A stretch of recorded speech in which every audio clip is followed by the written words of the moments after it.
What if, for one day, there were no men? What would you do? How would you behave? Where would you go? What might you wear? I remember back in the day, back when X was called Twitter, when it was at its prime, before a megalomaniac decided to buy it and destroy it. People used to ask these type of questions to imagine a life if, what they would do in a day without, or even a week or a year.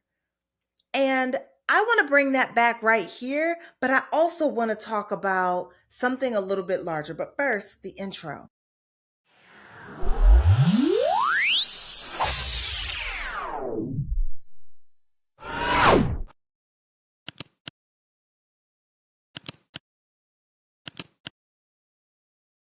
Welcome back to another episode of the Daily Donna with me, your host, Dr. Donna Oriowo, sex and relationship therapist in the Washington, D.C. metro area, author of Drink Water and Mind Your Business, a Black woman's guide to unlearning the BS and healing self-esteem. And part of the reason that I even asked that question is because I think someone has asked me the question, and it's a question that gets asked every now and then, like, why did you write this book? Why did you write Drink Water and Mind Your Business? I think part of it is, aside from the fact that I was asked, right? Aside from the fact that a publisher came to me and said, hey, wouldn't it be great if you wrote a book about self-esteem? Beyond that, why I wrote this book is because I got into a space where I was imagining, right? And I got into a space where I was sitting in one of the realities, and this one is going to be controversial, but we're going to go ahead and do it. The first reason why I wrote this book is because self-esteem is for white people. Yeah. The way that they talk about it, the way that it is taught to us, the way that we engage with it, self-esteem is for white people because they are the only people who people consider to be people. We don't consider Black people to be people. We consider Black people to be somewhat subhuman. And then Black people, self-esteem is not even for all white people. Self-esteem is a conversation that you have specifically for white women because they're not people either. The real people who are people with penises. The real people who are people are men.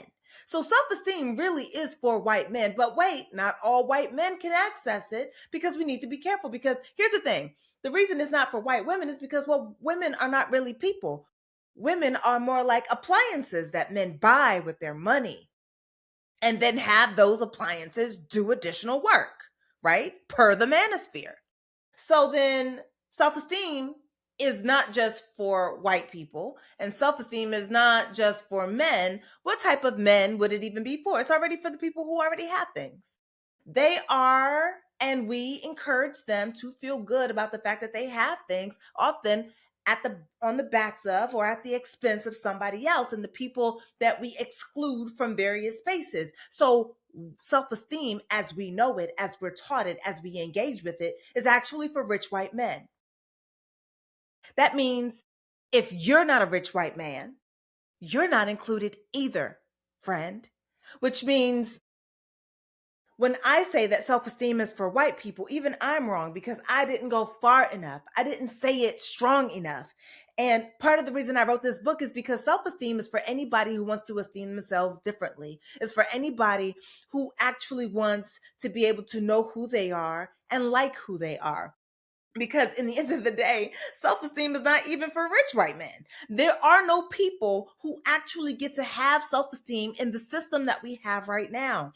And if we don't talk about the way that the system gets between you and you, if we don't talk about the way that the system inserts itself and tells you that you're less than, well, baby, we lose.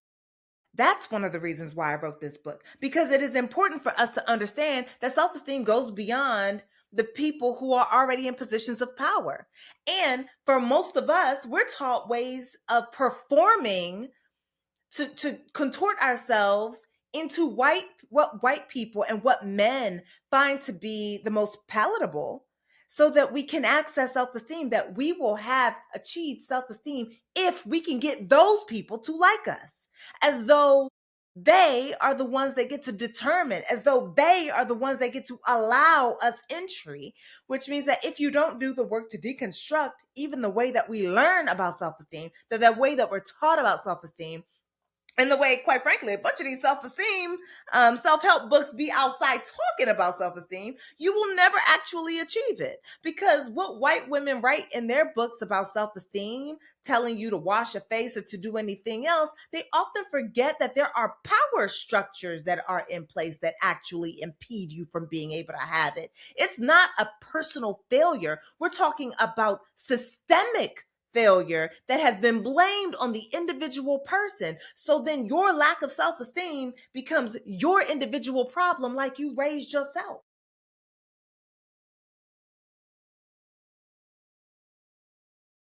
Does that make any sense to you?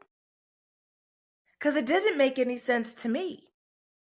You didn't raise yourself. You didn't teach yourself. And I'm not saying that you can't now at your big age take responsibility for yourself, but self-esteem is not self-taught. Self-esteem is not learned in a bubble. You learn your self-esteem. You learn the outlines of it from your parents, who learned it from their parents, who learned it from their parents, who all still got it from society, who all still learned their place.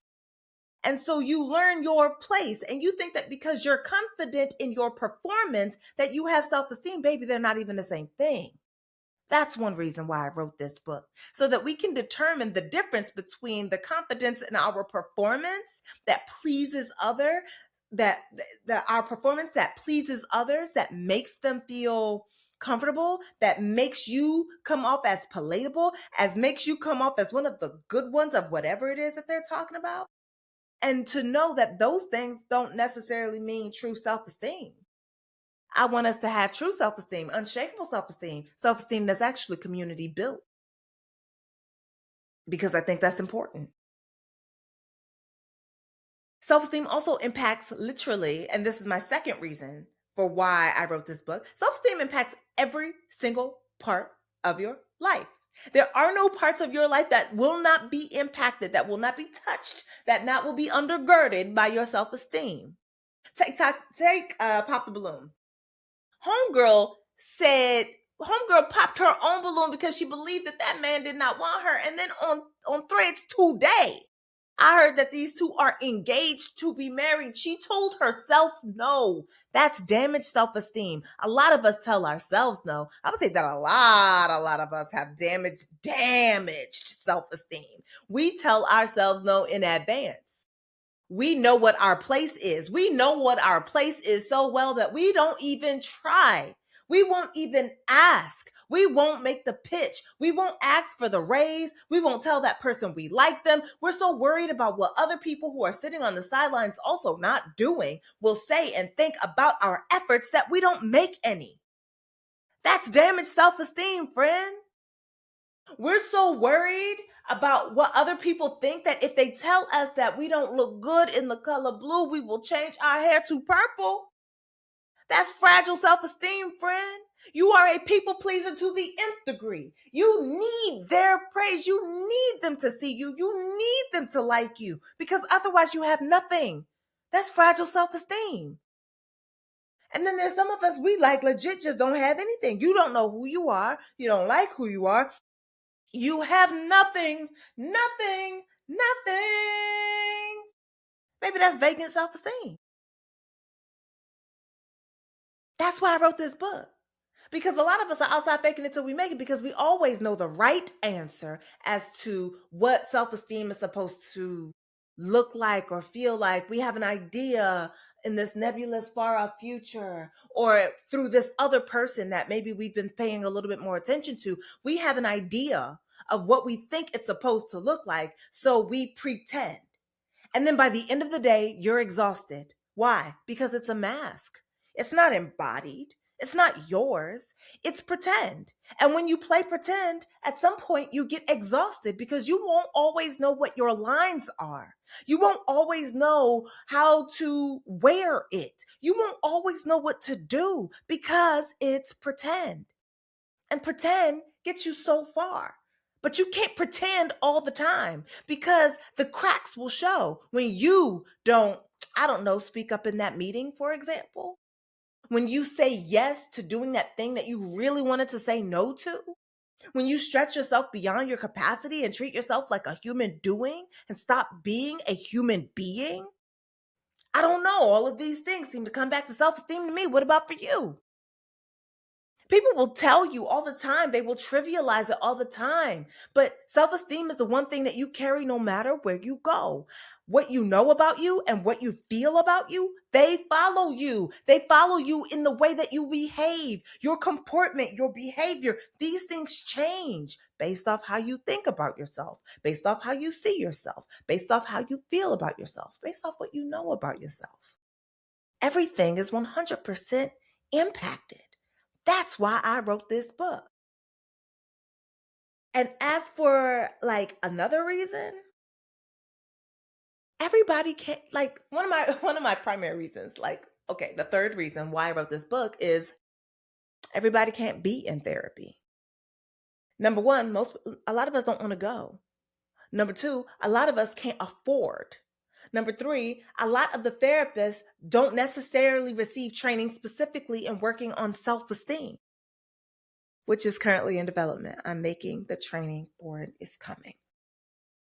But the point is that everybody can't be in therapy, or chances are that most people won't be in therapy. But you know what a lot of people will do? They'll read a book. It means that the threshold, the price of admission has just been lowered. It gone from $200, $300 for a therapy session. It's now been taken from behind that level of paywall to $17.99. For $17.99, you can know the secrets. No, it doesn't get you a therapist. No, a book doesn't do the work for you. No, a book is not a people. It's not a person. It can't hold your hand. It can't let you cry on its shoulder. It can't tell you the next steps, but there are journal prompts in this book. But there is a website that goes with this book where I've put additional information where you can learn from more people, other therapists, other mental health professionals who also know this work, right? So it's been made available to you for the $17.99 that this book costs, unless you go to your local library where your taxes have already paid for it. So yeah, I want people to read this book. The man, like, I think about like the way that life in and of itself has changed, right? Like, I think it was a couple of years ago, I was on a local news program, and we were talking about the loneliness epidemic, and that men are more abjectly lonely now than ever before. Now, all people are lonely, but men have it worse. That is what they were saying. That is what some of the research has been saying. I don't know that anything has changed, so we're going to go on with that. And I'm looking at also the emergence and the loudness of the manosphere at the same time. And I'm just like, well, what changed? What changed is that a few women found themselves in a space with more self-esteem, more, not necessarily secure. Some of them are still faking it till they make it, but they're also no longer saying that it's okay for somebody's son, for somebody's daughter, for somebody's dusty offspring to treat them any old way. They've now said, no, thank you. And now the men are outside trying to double down on a woman's place, trying to double down on you will die alone, trying to double down on you're going to be all by yourself, trying to double down on if you would just be the type of woman we want, we would take you. And this is just from a few women deciding to decenter men. A few women decentering men has destabilized them. You, as far as I'm concerned, with self-esteem, you could topple governments. As far as I'm concerned, with self-esteem, you could change not just your life, but the lives of the people who get to be in contact with you. Not only are their lives impacted, but so on and so on and so forth. For me, this is not just some like a vanity project. This is not to big myself up. It's because I legitimately love being around people who know their strength, who know themselves, who speak highly about themselves, who know that they are so delightful, delicious, everything. I love it because when I see it, I think about the type of communities that are created from that type of secure, stable self-esteem. I think about the offspring that you create from that sort of secure, stable self esteem. I think about the way that you move into the world. I think about the way that we stop telling other people no because we told ourselves no. I think about the way that we would engage with other people, how we would encourage their dreams. How many more people could basically be like Whitney Houston, who was never threatened by somebody else's talent? She saw them as talented, but reconfirmed herself as talented too and wanted to work with them and would uplift them. What would happen if you weren't so scared all the time because capitalism told you that there is a limited number of spaces of people who can actually have self-esteem and that no spaces were reserved for you? That's what I literally wonder what this world could look like. People on Twitter used to ask if for one day there were no women, what would you do? The stuff was mundane. I would wear that dress. I would wear that midriff top. I would go for a walk at nighttime. I would do anything that I wanted and know that I was safe.